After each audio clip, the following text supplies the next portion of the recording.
Ethan felt the sun on his back, a familiar warmth that usually brought him comfort. But today, it just felt heavy, like another weight added to the invisible load he carried. He knelt in the rich soil of Graceland, his gloved hands expertly pulling a stubborn cluster of crabgrass from around a delicate rosebush. The air smelled of freshly cut grass and blooming magnolias, a scent of peace and beauty that was almost mocking in its perfection. For 10 years, Ethan had been a gardener at Graceland. He knew every inch of the 23 acres, every tree, every flower bed. He knew where the sprinklers needed adjusting, which azaleas were about to burst open, and which old oak tree held a squirrel's nest hidden deep within its branches.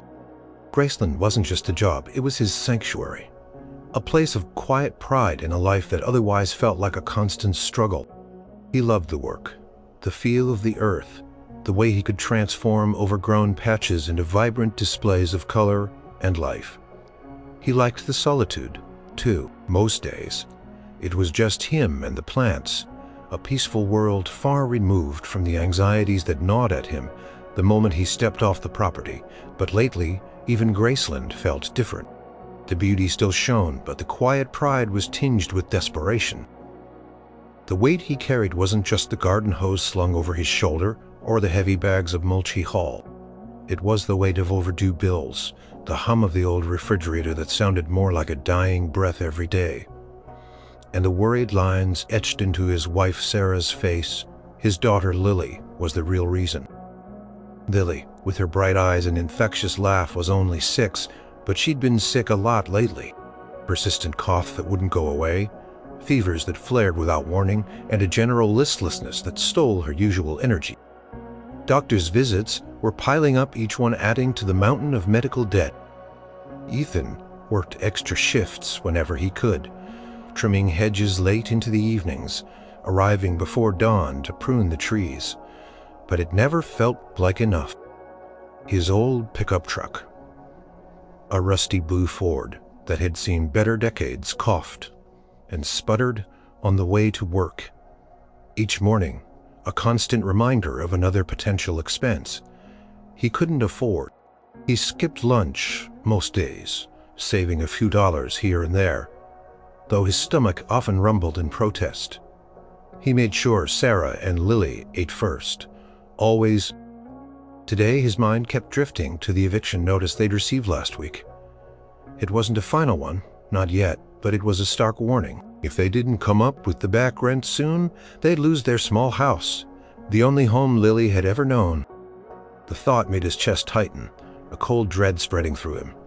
He knelt, pushing away the panic. He had to focus. The weeds wouldn't pull themselves. He grabbed a handful, yanking them out with a satisfying grip of roots from the soil. He pictured the roots of his own problems, deep and tangled, seemingly impossible to extract. He glanced up at the mansion, its white columns gleaming under the Memphis sun. Graceland, Elvis Presley's home. Millions of people came here every year, drawn by the legend, by the music, by the man who had lived within those walls. Ethan saw them. The crowds of tourists, their faces full of awe and reverence. He often wondered what it must have been like when Elvis himself lived here, when the grounds were filled with laughter and music, not just the hushed whispers of tour groups. He imagined Elvis walking through this very garden, perhaps pausing by this same rose bush, maybe even saying a kind word to the gardeners. It was a silly thought, a fantasy, but it sometimes brought a fleeting smile to Ethan's lips. Elvis had been known for his generosity, for giving away Cadillacs and wads of cash to strangers, but that was then, a long time ago, a different world. Now Graceland was a museum, and Ethan was just one of its many diligent, low-paid employees. His hands ached, his knees stiff from kneeling. He felt the sweat trickle down his back, dampening his shirt. He knew he was doing good work. The garden looked immaculate, the lawns perfectly manicured, the flowers vibrant and healthy. He took pride in that. It was the only part of his life right now where he felt like he was truly succeeding. A sudden sharp pain shot through his left hand. He pricked his finger on a thorn, a tiny bead of blood welling up. Quickly put his finger in his mouth, sucking away the blood. It was a minor cut, but it felt symbolic. A tiny wound in a life full of bigger, deeper ones, he sighed, pushing himself up, stretching his aching back. Time to move on to the lawnmowers. The roar of the engine would drown out his thoughts for a while, a temporary escape from the silent anxieties that followed him everywhere. He picked up his tools, his eyes once more sweeping over the magnificent house, a monument to a life beyond his wildest dreams. A life where perhaps some problems just vanished, paid away with a generous wave of a hand. He shook his head. No point in dreaming. He had weeds to pull and a family to keep afloat. As he walked towards the tool shed, the silence of the early morning grounds was broken only by the chirping of crickets and the distant hum of traffic. He felt incredibly small in this grand place, a speck of dust on a beautiful painting. But he was here doing his job, trying to hold things together. One weed, one blade of grass, one strained breath at a time. The weight on his shoulders felt heavier than ever. The next morning, Ethan arrived at Graceland earlier than usual. The sun was just beginning to peek over the horizon, painting the sky in soft hues of pink and gold. He wanted to get a head start on the east lawn, a particularly sprawling area that required meticulous care. Cool morning air was a welcome contrast to the oppressive heat of the previous day, and for a brief moment, Ethan felt a flicker of peace. He pulled his ancient sputtering pickup into the employee parking lot, the engine finally giving a shuddering sigh of relief as he turned the key. He grabbed his worn canvas bag containing his gloves, a water bottle, and a granola bar he hoped would last him until evening. As he approached the main gate, he noticed something unusual. A sleek black Cadillac, the kind he only ever saw in movies, was parked just outside the perimeter fence. It looked out of place, too polished and new for this early hour. He shrugged it off. Maybe someone important from the Graceland management team was arriving early. He punched in his code at the side gate, the familiar click echoing in the quiet. He walked past the meditation garden, where Elvis and his family were laid to rest. He always paused for a moment here, a quiet sign of respect for the man whose legacy paid his meager salary. He started his work, a sense of routine settling over him like a comforting blanket. He trimmed the edges of the flower beds with a practiced hand, the small gasoline-powered trimmer humming softly. The rhythmic sound was meditative, allowing his mind to quiet, if only for a short while. After about an hour, as the sun climbed higher and the dew began to evaporate from the grass, Ethan heard a distant sound from the mansion. It wasn't the usual hum of cleaning crews or the occasional tour bus. It was a deeper rumble, a powerful engine turning over. His curiosity piqued. He paused his trimmer and looked up. From the garage, attached to the mansion, a magnificent white Lincoln Continental slowly emerged. It was a vintage car, meticulously restored, shining like a pearl in the morning light. Ethan knew these cars were part of Elvis's collection, often displayed in the museum, but seeing one driven was rare. His breath hitched as he saw who was behind the wheel. It wasn't one of the regular staff drivers. It was Elvis Presley himself. Ethan knew, of course, that Elvis sometimes visited Graceland. He maintained an apartment on the property, a private space away from the public gaze, a quiet retreat. But he rarely ventured out onto the grounds when staff were present. He was a private man, especially in his later years. Elvis was wearing sunglasses, so Ethan couldn't see his eyes, but his profile was unmistakable. The famous sideburns, the slight tilt of his head. He drove slowly, not heading for the main gate, but meandering along the private drive that circled the estate, as if simply enjoying the morning. Ethan, caught off guard instinctively, ducked behind a large azalea bush, feeling foolish but wanting to avoid being seen. He was in his work clothes, covered in a fine layer of dust and grass clippings, probably smelling faintly of gasoline. He felt like an intrusion. Then, as the car drew closer to where Ethan was hiding, it slowed even further.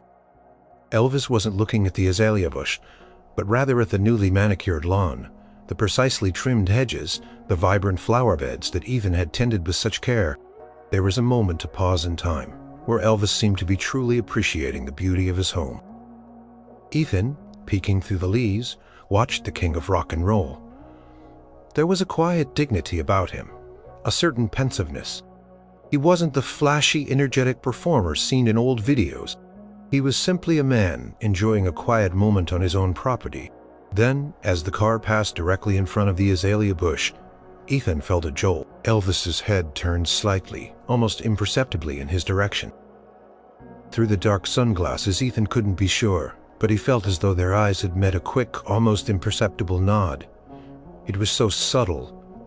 Ethan wondered if he had imagined it. The car continued its slow cruise around the circular drive and then disappeared behind a stand of old oak trees, heading towards the back of the property.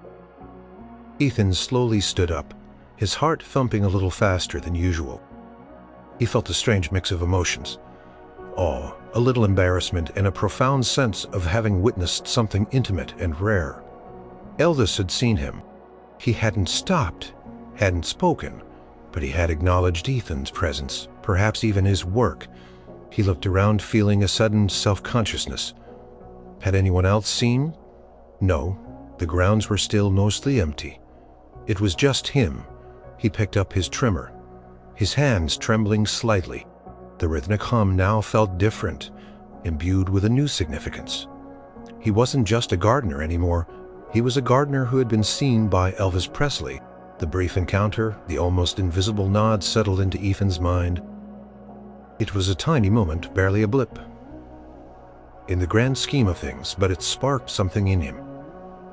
A flicker of warmth, a quiet recognition. It didn't solve his problems, didn't pay his bills, didn't make Lily better, but for a few moments it lifted the weight just a fraction. He felt a renewed sense of purpose in his work, a quiet pride in the immaculate beauty he helped maintain for the king. Even if the king rarely saw it today, he had. And that was enough. For now, the quiet pride Ethan felt after seeing Elvis quickly faded, replaced by a cold dread that squeezed his chest. The next few days were a blur of work and worry. Lily's cough worsened, turning into a harsh, wheezing sound that made every breath a struggle for her. Sarah, her eyes wide with fear, had taken her to the emergency room in the middle of the night. Ethan had rushed to meet them after his shift, his heart pounding with every mile. He found Lily, pale and small, on a hospital bed. An IV drip in her arm, the sound of her labored breathing echoing in the quiet room. The doctor, a kind but harried woman, had spoken in hushed tones about pneumonia, about specialized treatments, about the need for immediate, ongoing care. Each word was a blow, each medical term an invisible dollar sign flashing before Ethan's eyes. "We need to admit her," the doctor had said, her voice gentle but firm, "for at least a few days, maybe longer." Ethan had simply nodded. Numb? He knew what that meant. More bills, endless bills. He spent his days at Graceland, working mechanically, his mind miles away. His focus was fractured, his movements heavy. He made small mistakes, missed a few weeds, pruned a bush a little too aggressively. He apologized to his supervisor, Mr. Henderson, blaming a lack of sleep. Mr. Henderson, a gruff but fair man, just grunted and told him to get some rest. Rest? How could he rest? The eviction notice lay on their kitchen table, a stark white rectangle of doom. The rent was due in 3 days. They barely had enough for Lily's hospital copay, let alone a month's rent, a security deposit, and God knows how much more for medical care. One afternoon during his break, Ethan sat on a bench near the perimeter fence trying to eat the stale sandwich Sarah had packed for him. It tasted like ash. He pulled out his phone, scrolling through his bank balance. A pitifully small number stared back at him.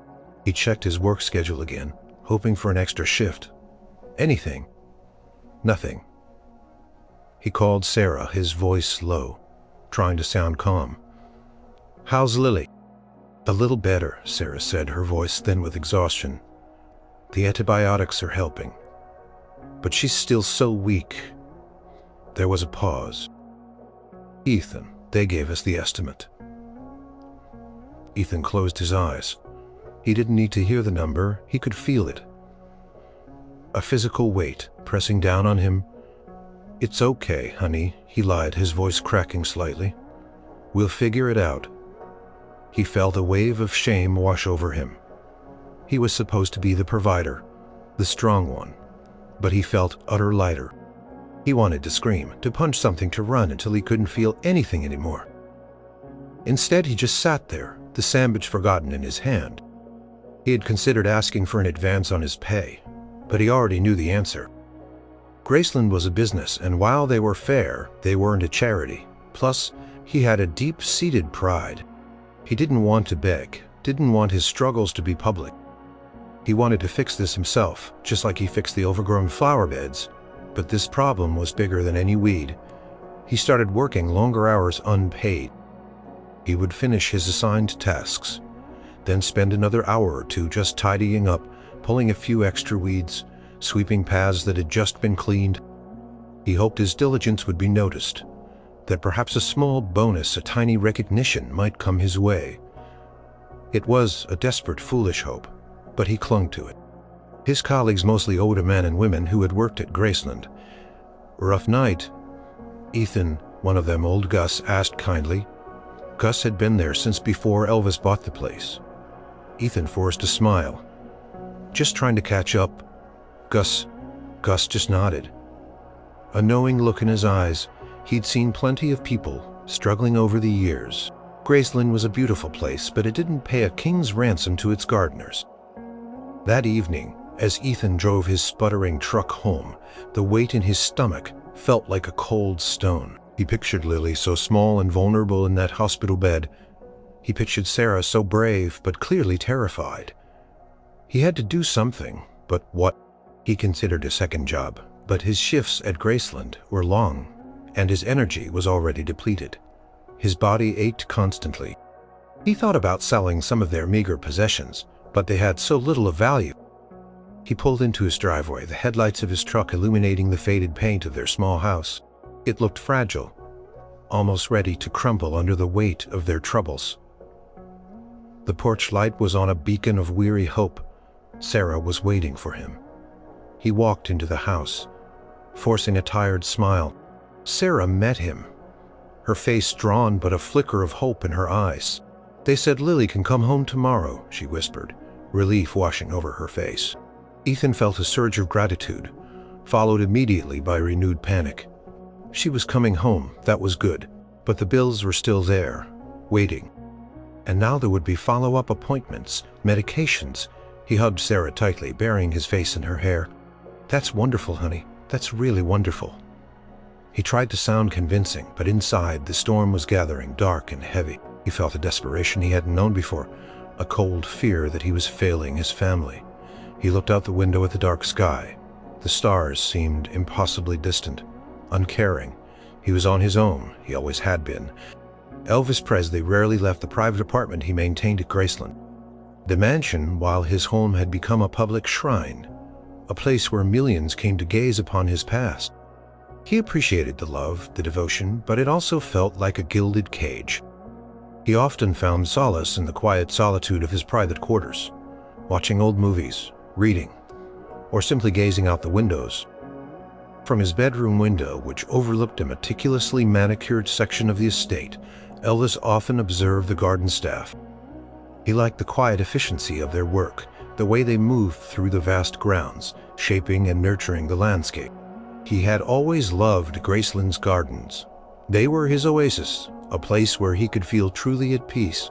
He recognized the faces of the gardeners, though he rarely spoke to them directly. He knew the older men by their easy pace, the younger ones by their quick, energetic movements, and he knew Ethan, the quiet one. Elvis had first noticed him a few months ago. He was always there, always focused, his head down, working tirelessly. He seemed to approach his tasks with a methodical precision that Elvis admired. He was always the first to arrive, the last to leave. Even on days when the weather was oppressive, Ethan would be out there tending to the flowers, trimming the hedges, making sure Graceland looked perfect. Elvis remembered the other morning, driving his Lincoln around the estate. He'd seen Ethan then tucked away near the azaleas, working diligently. He'd given him a subtle nod, a silent acknowledgement of a job well done. He'd seen the slight flinch, the brief moment where Ethan seemed to freeze before continuing his work. He liked that. No fuss, just quiet dedication. But lately something had changed. Elvis, with his keen observational skills, had noticed it. Ethan looked different. His shoulders were slumped, his movements slower, less precise. He seemed distracted, his eyes often scanning the grounds, as if searching for something, or perhaps just lost in thought. There were new lines of worry etched around his eyes, even from a distance. Elvis wasn't one to pry, but his heart had always been sensitive to the struggles of others. He remembered his own lean years, the days before fame, the constant worry about money. He'd sworn then that if he ever made it big, he'd help people. And he had often, anonymously, often with grand gestures that made headlines. But sometimes the quiet, unseen acts meant the most. He decided to ask his longtime housekeeper, Maria, a kind, discreet woman who knew almost everything that went on at Graceland. Maria, Elvis said one afternoon as she brought him a glass of iced tea, "The gardens are looking particularly good these days, that young man." "Yes, Mr. Presley? Ethan is a very hard worker, dedicated." Elvis nodded, sipping his tea. "He seems tired lately. Is everything all right with him?" He tried to sound casual, as if making conversation. Maria paused, her smile fading slightly. "He has a daughter, Mr. Presley. A little girl named Lily. She's been quite ill, I hear." She lowered her voice, almost a whisper.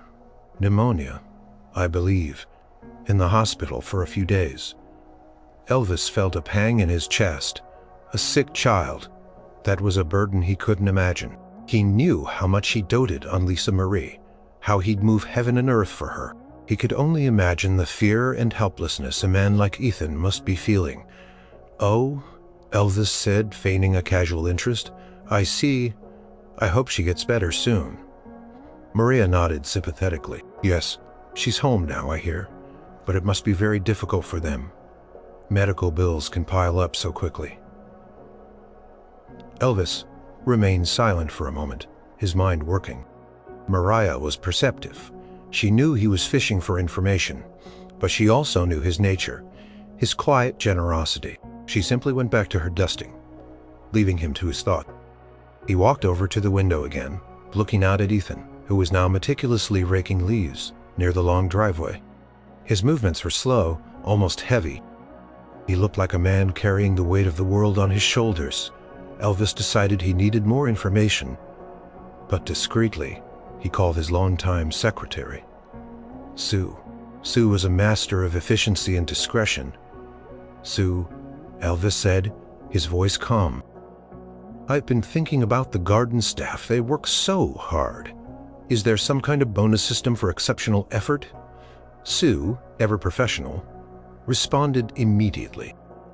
"We have an annual Christmas bonus, Mr. Presley, and occasionally smaller performance bonuses based on supervisor recommendations. Why do you ask?" "Just wondering," Elvis said. "I've noticed a few of them, particularly Ethan, doing an outstanding job. I was thinking of something extra, perhaps a special stipend for a job well done." He paused. "And Sue, could you perhaps subtly look into his personnel file? See if there's any information on his family. I'm thinking of setting up a fund for employee hardship, and I'd like to identify a few deserving cases to start with." Sue, who had seen Elvis's generosity firsthand for years, understood immediately. "Of course, Mr. Presley, I'll be discreet. Consider it handled." Elvis hummed up, a sense of purpose settling over him. He wasn't just a king anymore. He was a man who could help, didn't want fanfare. He just wanted to ease the burden for someone who, by the quiet dignity of his work, seemed to deserve a break. He watched Ethan for a few more minutes, a plan slowly forming in his mind. The garden was a reflection of the man tending it, and right now the man needed some tending himself. Ethan arrived at Graceland the next morning, feeling even more hollow than usual. Lily was home, thankfully, but she was still frail, and the stack of medical bills on their kitchen counter seemed to mock his efforts. The eviction notice was now just 2 days away. He had no idea how he was going to make ends meet. He punched in for his shift, his eyes scanning the daily taskboard. Today it was mostly weeding the north lawn. A vast open area that would take hours, he sighed, picked up his tools and headed out. His movements were automatic, fueled by coffee and sheer willpower. He knelt, pulled, moved, repeated. The sun climbed higher, warming the earth beneath him. He felt a dull ache in his back, a constant companion these days. Around midday, Mr. Henderson, his supervisor called him over. "Ethan, there's a new system for pay stubs. They're no longer putting them in your mailbox.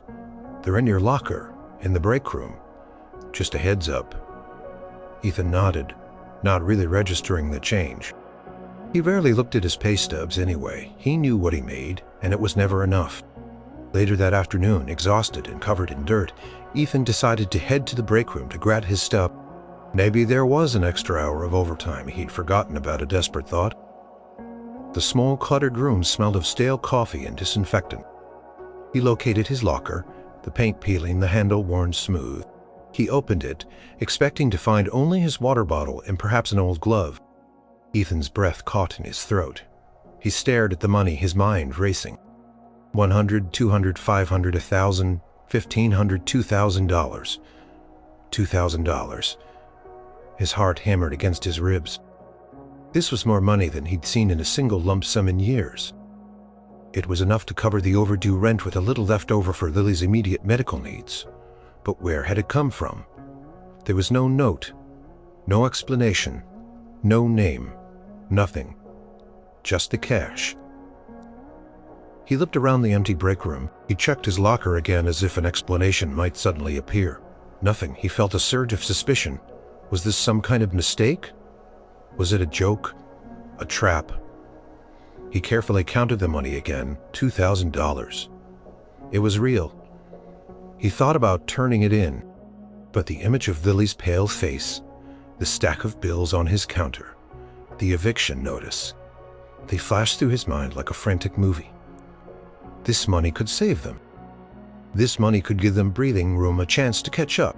He felt a deep sense of unease, mixed with an overwhelming, almost dizzying wave of relief. It felt like a miracle, too good to be true. He was a simple gardener. Good things didn't just happen to him. He carefully put the money back into the envelope, then tucked the envelope deep inside his work bag beneath his dirty clothes. He felt like a criminal, even though he hadn't done anything wrong. All the way home, his mind buzzed. Who could have done this? Was it a mistake by payroll? No. Graceland was too organized for that. Had someone accidentally left it in his locker? He thought of the old stories about Elvis's generosity. How he'd sometimes just give people money. Out of the blue, he dismissed the thought almost immediately.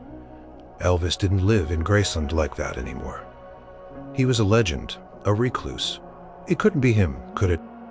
When he walked through the door of his house, Sarah looked up, her face etched with worry. "Any news?" Ethan took a deep breath. "Yes," he said, pulling out the envelope. His hands trembled as he placed it on the kitchen table. "Look." Sarah stared at the cash, her eyes widening. She picked up a few bills, her fingers tracing the crisp edges. "Ethan, what is this? Where did you get this?" Her voice was a mixture of shock and disbelief. He explained about the locker, the anonymous envelope, the mystery. Sarah listened, her brow furrowed. "It's enough for the rent," Ethan said, his voice thick with emotion. "And maybe a little extra for Lily's medicine." Sarah sat down heavily in a chair, tears welling up in her eyes. "But who?" she whispered. Ethan shook his head. "I don't know, honey. I honestly don't know. But we need it. We have to use it." Sarah looked at him, then back at the money. Her face was a kaleidoscope of emotions: fear, wonder, profound gratitude.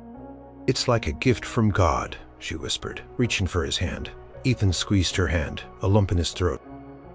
He felt a wave of guilt about not knowing the source, but the relief was immense, washing over him like a warm tide. For the first time in weeks, he felt like he could breathe. Lily would be okay. Their home was safe for now The mystery remained. He didn't know who his benefactor was, but he knew one thing: he would work even harder, tend to every plant with even more care, in silent gratitude for this impossible, life-saving gift. The weight on his shoulders had momentarily lightened, but the questions remained humming softly in the back of his mind. $2,000 was a lifeline, a desperate gasp of air for a drowning family. Ethan paid the overdue rent, the landlord's frown lines easing as he counted the cash. He bought Lily's new expensive antibiotics, watching with relief as her cough began to subside, her color slowly returning. For a few blessed weeks, the immediate crisis was averted, but the relief was temporary, like a patch on a gaping wound. The anonymous gift had solved the most urgent problems, but it hadn't addressed the underlying issues. Lily's recovery was slow, requiring frequent, costly follow-up appointments with specialists. Sarah's part-time job hours were cut again, further tightening their already strained budget. The old refrigerator finally gave up the ghost with a sad final groan, an unexpected expense they simply couldn't absorb. Ethan found himself back in the familiar cycle of worry, his stomach churning with anxiety. He worked even harder. At Graceland, often staying late, trying to justify the anonymous gift, to somehow earn it back through sheer effort. He meticulously pruned, watered, and weeded every movement, an unspoken prayer of thanks to his unknown benefactor. He still thought about the envelope, about who could have left it. He'd subtly asked around casually, bringing up the new pay stub system to Gus and other colleagues. No one mentioned finding extra money or hearing about anyone else getting an anonymous bonus. The mystery deepened, solidifying his suspicion that it was a very personal, very deliberate act of kindness. But by whom? Meanwhile, in the quiet elegance of the mansion, Elvis was observing he had received Sue's discreet report. Ethan's personnel file confirmed a clean record, consistent attendance, and positive reviews. It also contained a brief note about his emergency contacts, listing his wife Sarah and their daughter Lily. Sue, reading between the lines of Elvis's request, had gone a step further, subtly inquiring with some of the older, more gossipy staff about Ethan's family situation. Mr. Presley, Sue reported a few days after the money had been placed in Ethan's locker. I've confirmed that Mr. Riley's daughter, Lily, was severe pneumonia. She's home now, but apparently the family is struggling with the medical expenses and other unforeseen costs. Their old refrigerators broke down, for instance, and his wife's hours have been cut. Elvis listened, his face impassive, but his heart heavy. $2,000, while a significant sum for a man like Ethan, was just a temporary fix for deep-seated problems. He imagined the quiet desperation, the constant worry. He remembered his own mother Gladys fretting over every penny. He didn't want anyone to feel that way, especially not a man who cared for his home with such devotion. He knew he couldn't just keep dropping anonymous envelopes that would raise too much suspicion, too many questions. He needed a more systemic, yet still discreet, approach. He needed to help Ethan in a way that empowered him rather than just providing a handout. Pondered for a few days, looking out at the meticulously tended gardens. He saw Ethan, a small figure moving through the vast landscape, pushing a noisy lawnmower, his shoulders still slightly stooped. The man worked with such pride even in his distress. Elvis decided he needed to create an opportunity for Ethan, something that would alleviate the long-term burden. He thought about a scholarship for Lily or a housing grant. But how to do it without revealing his hand? He called Sue again. Sue, he began, I'd been thinking about what you said about the Employee Hardship Fund. I want to make it happen immediately, and I want it to be substantial. Let's call it the Graceland Family Support Initiative. I want to fund it myself, completely. Sue, always discreet, simply said, Understood, Mr. Presley. What are the parameters? It needs to be for long-term support, Elvis explained. Medical expenses, housing assistance, educational opportunities for children require a formal application process. Nothing too obvious, but enough to make it feel legitimate. And the beneficiaries? Sue asked, a hint of a smile in her voice. "We need to identify some initial families who could benefit immediately," Elvis said, his gaze drifting towards the garden. "Families who have demonstrated exceptional dedication, and perhaps who have faced unforeseen challenges. We can make sure they're the first to be notified of this new initiative." He didn't mention Ethan by name, but Sue didn't need him to, she knew. She understood that Elvis wanted to help, but he also wanted to preserve the recipient's dignity, to make it feel like an earned opportunity rather than charity. "I'll draft the paperwork immediately, Mr. Presley," Sue said, her voice warm. "And I'll work with Mr. Henderson to subtly identify potential candidates based on your criteria." Elvis felt a sense of quiet satisfaction. This felt right. This was more than just a quick fix. It was a path to genuine stability. He watched Ethan finish his shift, his figure silhouetted against the setting sun. The gardener's shoulders still seemed burdened, but soon Elvis hoped that weight would begin to lift slowly but surely. He had more work to do, and so did Ethan. But for the first time in a long time, the king felt a sense of purpose beyond his own fame. The next few weeks at Graceland were a flurry of activity, though Ethan was only vaguely aware of the undercurrents. He was too focused on his daily tasks and the lingering worries about Lily's health. The money from the anonymous envelope was nearly gone, devoured by follow-up doctor visits, Lily's continuing medication, and the new, albeit second-hand refrigerator. The immediate relief had evaporated, replaced by the familiar gnawing anxiety. Then one Tuesday morning, Ethan received a call from Mr. Henderson, his supervisor. Ethan Henderson's gruff voice said, "Could you come to my office before your shift starts tomorrow? There's a new initiative Graceland is launching, and I want to talk to you about it." Ethan's heart sank. A new initiative usually meant more paperwork, new regulations, or perhaps a change in his schedule that would make it even harder to manage Lily's appointments. He nodded grimly. "Of course, Mr. Henderson, I'll be there." He spent the rest of the day feeling a familiar knot of dread in his stomach. What now? More bad news. The next morning, Ethan arrived at Graceland earlier than usual, his worn work boots echoing softly on the polished floors of the administration building. Mr. Henderson's office was small and functional, smelling faintly of coffee and old paper. Henderson gestured to the chair opposite his desk. "Sit down, Ethan. This is good news, actually." Ethan blinked, surprised.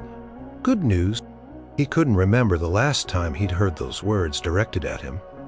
Henderson leaned forward. "Graceland. Specifically, the Presley family has justiced him. It's called the Graceland Family Support Initiative.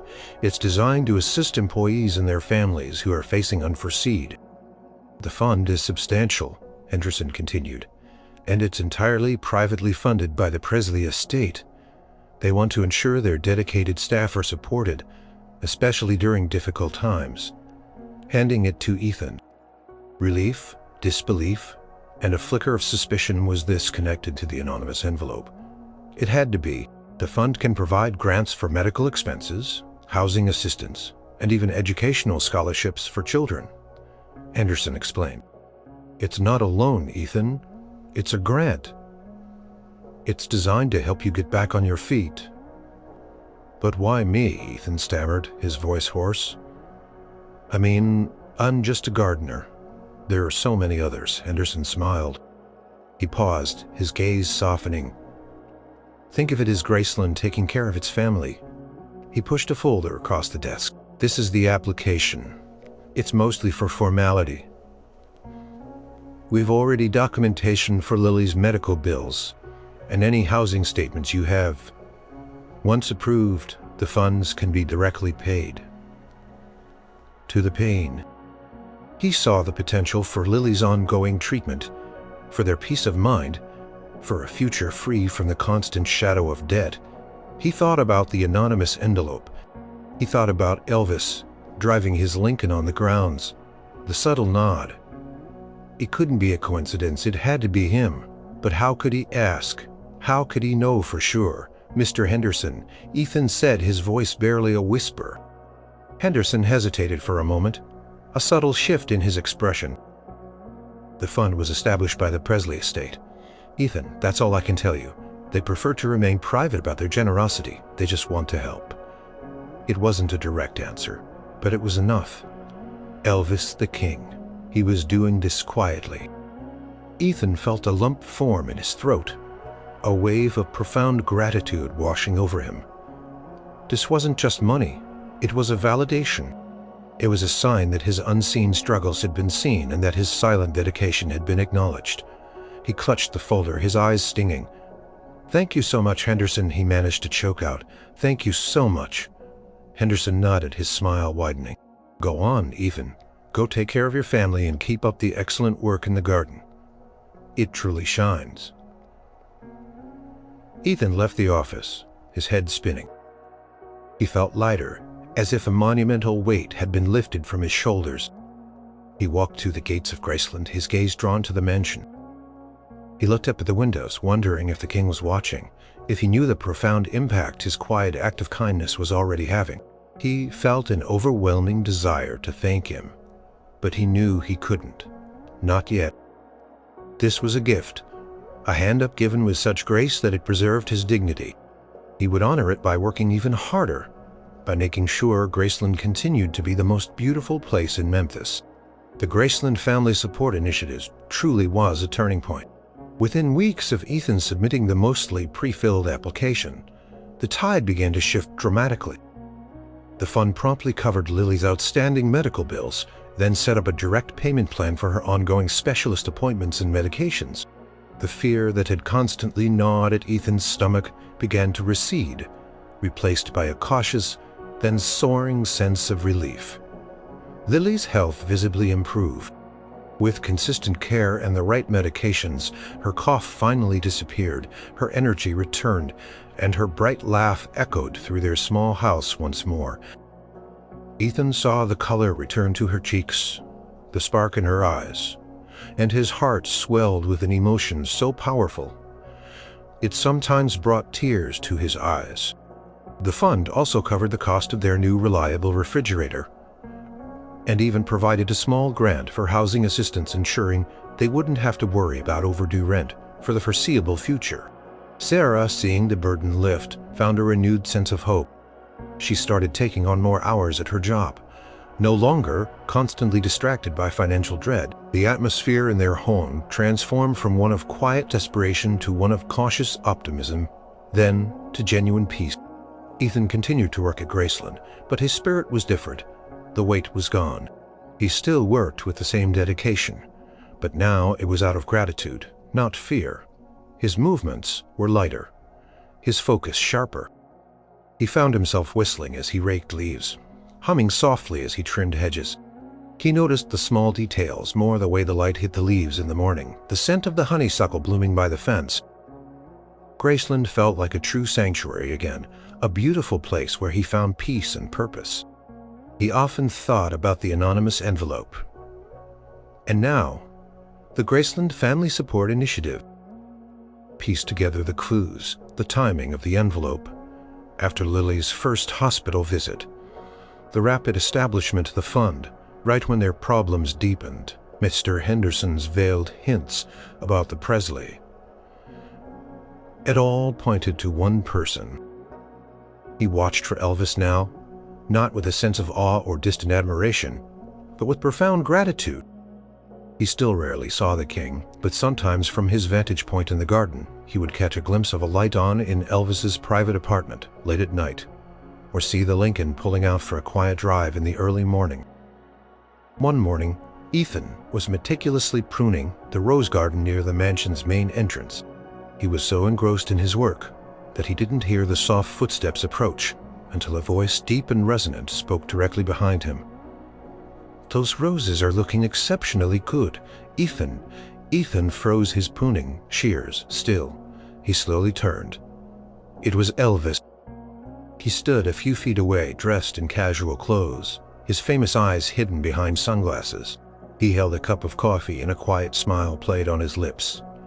"Mr. Presley," Ethan managed, his voice a little shaky, quickly pulled off his gloves, feeling an overwhelming urge to be respectful. Elvis just nodded, his gaze sweeping over the vibrant rose bushes. "You have a real touch with them. They've never looked better. "Thank you, Sir Arthur," Ethan said, feeling a blush creep up his neck. I try my best." Elvis took a sip of his coffee. "I hear your daughter is doing better." Ethan's heart skipped a beat. "Yes, sir," he said, his voice thick with emotion. "Much, much better. She's like her old self again, thank you." He couldn't bring himself to say anything more direct, couldn't ask the question outright. He just hoped his gratitude was clear in his voice, in his eyes. Elvis's eyes, even behind the dark lenses, seemed to convey understanding. He gave another small, almost imperceptible nod. "Good," he said, his voice soft. "Glad to hear it.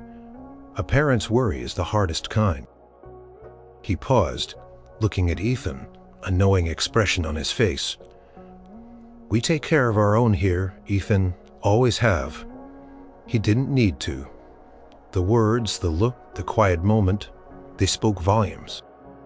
It was Elvis's subtle way of confirming what Ethan already knew, without making it awkward or public. It was his quiet confession. "Yes, sir," Ethan said, a lump in his throat. He couldn't find any other words, but his heart was overflowing. He wanted to say thank you, truly thank you for everything, for saving his family. But the moment was too sacred for effusive words. Elvis gave another small, kind smile. "Keep up the good work, Ethan. Graceland needs you." And with that, he turned and walked slowly back towards the mansion, his footsteps soft on the newly mown grass. Ethan watched him go, the pruning shears heavy in his hand. The truth of it, the full weight of Elvis's profound generosity settled over him. It wasn't just a fund. It was a personal act of care, from the king to a struggling gardener. He felt an almost unbearable surge of gratitude mixed with humility.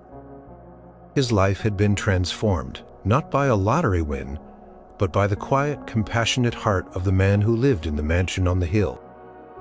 After Elvis's brief, knowing conversation, Ethan felt a profound shift in his understanding. The puzzle pieces clicked into place, the anonymous envelope, the sudden establishment of the Graceland Family Support Initiative, the direct question bade us to take care of our own. Here, it was undeniable. It was undeniable.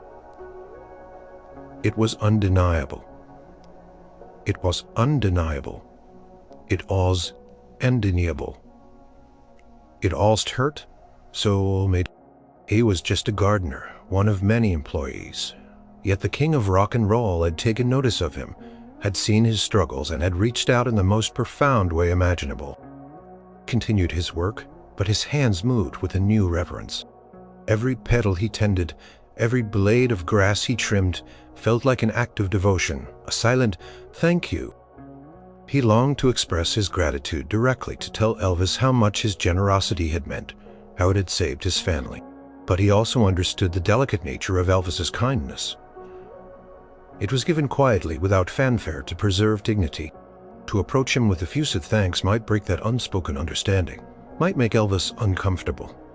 Ethan decided on a different approach. He would show his gratitude to his work. He would make the gardens of Graceland more beautiful than they had ever been. He would leave small, subtle tributes within the landscape, visible only to a keen eye, or perhaps only to the king himself. He meticulously cared for the meditation garden where Elvis's family rested, spending extra time ensuring the flowers were perfect, the pathways clear.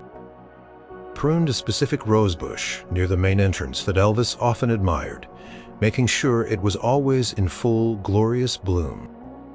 He straightened a small, almost hidden bird bath that Elvis sometimes looked at from his private quarters, ensuring it was always filled with fresh water. One afternoon, as Ethan was carefully weeding around a cluster of Elvis's favorite pink dogwood trees, he saw Elvis sitting on the porch swing of the mansion, looking out at the grounds. It was a rare sight for Ethan to see him outside. During the day, Elvis was alone enjoying the quiet. Ethan hesitated for a moment, then, driven by an impulse he couldn't ignore, he walked towards the area. Elvis was looking out. He knelt by a small, unassuming patch of white petunias that Elvis particularly liked. They weren't grand flowers, but their simplicity and purity always seemed to catch Elvis's eye. Very deliberately, and knowing Elvis was watching, Ethan pulled a single, perfect white petunia from the patch, roots and all. He carefully dusted off the soil. He then walked over to a small ornamental bird feeder, one that Elvis often gazed at from his window. It had a little wooden plaque on it, usually left blank. Ethan pulled a small, smooth stone from his pocket, one he'd found earlier that morning, perfectly shaped. With a permanent marker he kept for labeling plants, he carefully wrote 3 words on the stone.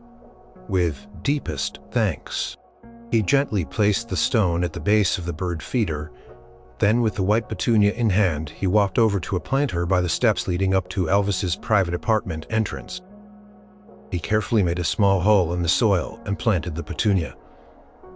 It was a subtle, almost invisible gesture, a quiet message. He glanced up. Elvis was still on the porch, swing, watching him. Their eyes met, this time without sunglasses. Elvis's gaze was soft, understanding, and held a gentle warmth. He didn't nod, he didn't speak, but a faint, almost imperceptible smile touched his lips. It was a smile of acknowledgement, of acceptance, of shared understanding. In that moment, the silent communication was more profound than any spoken words could have been. Ethan felt his eyes prick with tears. The quiet king had not only helped him, he had allowed him to express his gratitude in a way that preserved the unspoken bond they now shared. Ethan returned to his work, his heart full. He knew Elvis had seen his message, understood its intent. And Elvis had responded not with words, but with a silent acknowledgement that confirmed everything. This was the king's quiet confession, and Ethan's quiet vow of eternal gratitude. Continued tending the gardens, but now every movement was imbued with a deeper meaning. He wasn't just working, he was nurturing. A sanctuary, a home, for the man who had, with quiet grace, saved his own. The gardens bloomed vibrant and alive, mirroring the renewed life that now flourished within Ethan and his family. The quiet generosity of a king had changed a humble gardener's life, not with fanfare, but with profound and lasting impact. Years passed. The white petunia Ethan had planted by Elvis's apartment entrance grew, blooming year after year, a small, persistent beacon of gratitude. The little stone engraved with deepest thanks remained at the base of the bird feeder, sometimes hidden by leaves, sometimes exposed, a quiet testament to a life transformed.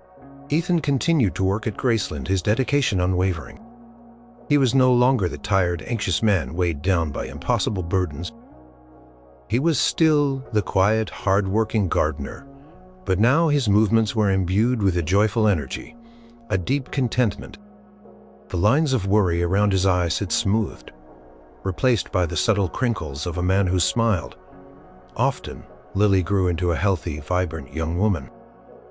She excelled in school, her early struggles, a distant memory.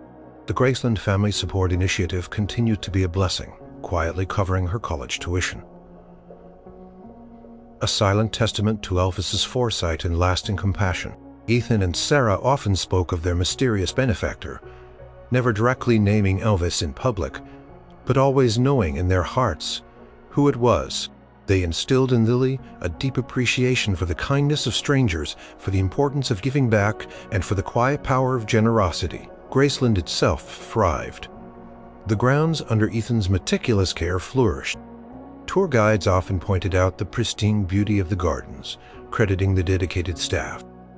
Ethan, however, knew the deeper story, the unspoken connection between the king and his garden. He still occasionally saw Elvis. The king was older now, perhaps a little slower, but his eyes still held that same knowing warmth.